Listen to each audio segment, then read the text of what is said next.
अपने मन में जाओ, अपने मन का विश्लेषण करो। कहीं न कहीं तुमने खुद को धोखा दिया है। एक दूसरे पर विश्वास बनाए रखना ही मजबूत परिवार की निशानी होती है। शीशा और रिश्ता दोनों नाजुक होते हैं और दोनों में अंतर यही है कि शीशा गलती से टूट जाता है और रिश्ता गलतफहमी से टूट जाते हैं। कोई भी व्यक्ति हमारा मित्र या शत्रु बनकर संसार में नहीं आता। हमारा व्यवहार और शब्द ही लोगों को मित्र और शत्रु बनाता है। जो ज्ञानी होता है उसे समझाया जा सकता है, जो अज्ञानी होता है उसे भी समझाया जा सकता है, लेकिन जो अभिमानी होता है उसे कोई नहीं समझा सकता, उसे केवल वक्त ही समझा सकता है। एक मुसलमान फकीर हुआ नसरुद्दीन। वह एक नदी पार कर रहा था। एक नाव में बैठकर मल्लाह ने उसे रास्ते में दोनों की कुछ बातचीत हुई। नसरुद्दीन बड़ा ज्ञानी आदमी समझा जाता था। ज्ञानियों को हमेशा यह कोशिश रहती है कि किसी को अज्ञानी सिद्ध करने का मौका मिल जाए तो वह छोड़ नहीं सकते। तो उसे मल्लाह अकेला दिखा। मल्लाह से पूछा कि क्या आप भाषा जानते हो? उस मल्लाह ने कहा, भाषा बस जितना बोलता हूँ उतना ही जानता हूँ, पढ़ना लिखना मुझे पता ही नहीं।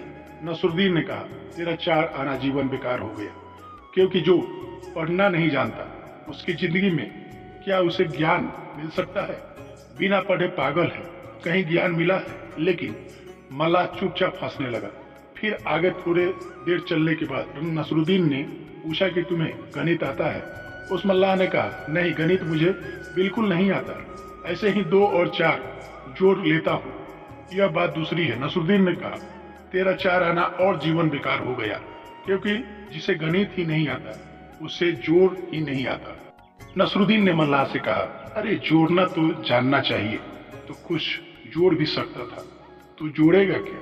तेरा 8 आना जीवन बेकार हो गया। फिर जोड़ों का तूफान आया और आंधी आई और नाव उलटने के करीब आ गया। उस मल्लाह ने पूछा, आपको तैरना आता है?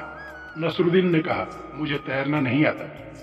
उसने कहा, आपकी 16 आना जिंदगी बेकार जाती है। मैं तो चला, ना मुझे गणित आती है और ना मुझे भाषा आती है, लेकिन मुझे तैरना आता है। मल्लाह ने फकीर से कहा, मुझे तो तैरना आता है, मैं जाता हूँ और आपकी 16 आने जिंदगी बेकार हुई जाती है।